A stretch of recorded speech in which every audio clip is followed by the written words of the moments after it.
Ոստիկանությունը եւ Փրկարար ծառայությունը շարունակում են Գեղարքունիքի մարզի Ծափաթաղ գյուղի բնակիչ 3-ամյա Տիգրան Հովհաննեսովի որոնողական աշխատանքները։ Աշխատանքներին ներգրաված են ոստիկանության 100 եւ Փրկարար ծառայության 212 ծառայող աշխատանքներն իրականացվում են 7 ուղղություններով, օգտագործվում են 6 ամենագնաց եւ տեխնիկական այլ միջոցներ։ Որոնումներին մասնակցում են նաեւ Ծափաթաղ գյուղի մերձակա բնակավայրերի բնակիչներ եւ մարզի տարբեր բնակավայրերից կամավորներ։ Ոստիկանությունը կոչ է անում զերծ մնալ չճշտված տեղեկություններ տարածելուց հետևել միայն պաշտոնական տեղեկատվությանը, անհրաժեշտության դեպքում կտրվի լրացուցիչ իրազեկում։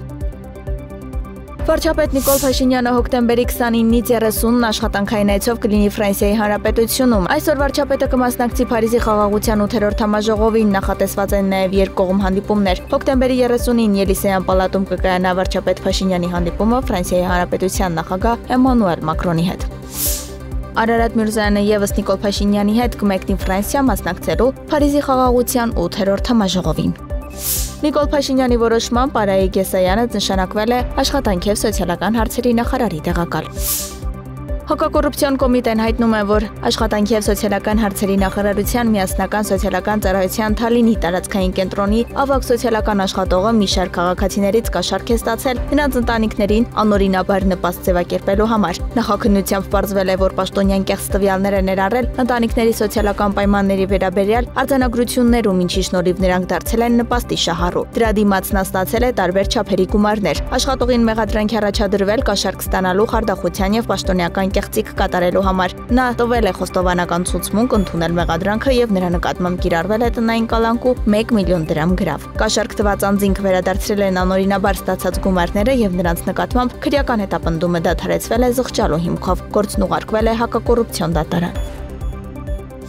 Ոստիկանությունը հայտնում է, որ սոցիալական ցանցերում տարածվում են հայտարարություններ, որտեղ առաջարկվում է արտաժույթ հիմնականում ռուբլի փոխանակել ավելի բարձր փոխարժեքով, քան պաշտոնական կետերում։ Խարդախներն այս նպատակով վարձում են թանկարժեք ավտոմեքենա եւ վարորդի միջոցով հանդիպում կազմակերպում փոխանակման համար։ Քաղաքացին գումարը փոխանցում է վարորդին, կարծում է, թե նա խարդախի վստահելի անձ է, սակայն վարորդը գումարը վերցնում է եւ անհետանում։ Ոստիկանությունը հորդորում է արտաժույթ փոխանակել միայն կենտրոնական բանկի կամ ֆինանսների նախարարության լիցենզավոր կետերում խարդաղների զոհ չդառնալու համար։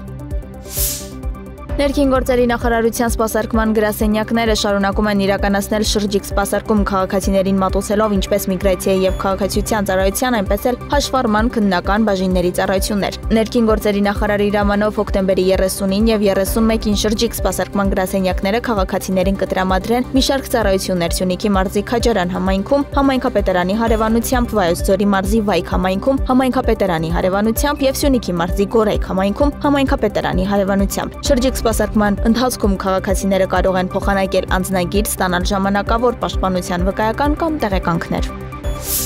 Անցած գիշեր Ռուսաստանում անօդաչու թռչող սարքերը հարձակվել են 3 գործարանի վրա, որոշ օդանավականներ կասեցրել են ինքնաթիռների վայրեջքներն ու թռիչքները։ Հոկտեմբերի լույս 29-ի գիշերը ըստ դաշնային օդային տրանսպորտի գործակալության տվյալների փակվել են նաև ռուսական օդանավականներ Վլադիկավկազում, Վոլգոգրադում, Կազանում, Կրասնոդարում եւ եւս մի քանի մարզերում։ Մոսկվայի Շերեմետևո եւ Ժուկովսկի օդանավականները նույնպես ժամանակավորապես փակվել են։ Ռուսաստանի իշխանությունների տվյալներով ընդհանուր առմամբ խոցվել է 100 ԱԹՍ։ Ստամբուլից 60 կիլոմետր հեռու գտնվող Գեբզե քաղաքում 6 հարկանի շենք է փլուզվել, ըստ տեղի լրատվամիջոցների զոհերի մասին հստակ տեղեկություններ դեռ չկան, դեպքի վայրում աշխատում են փրկարարական խմբեր։ Ահաբեր հեռուստաալիքի փոխանցմամբ շենքի փլատակներում կարող են մոտ 6 մարդ լինել։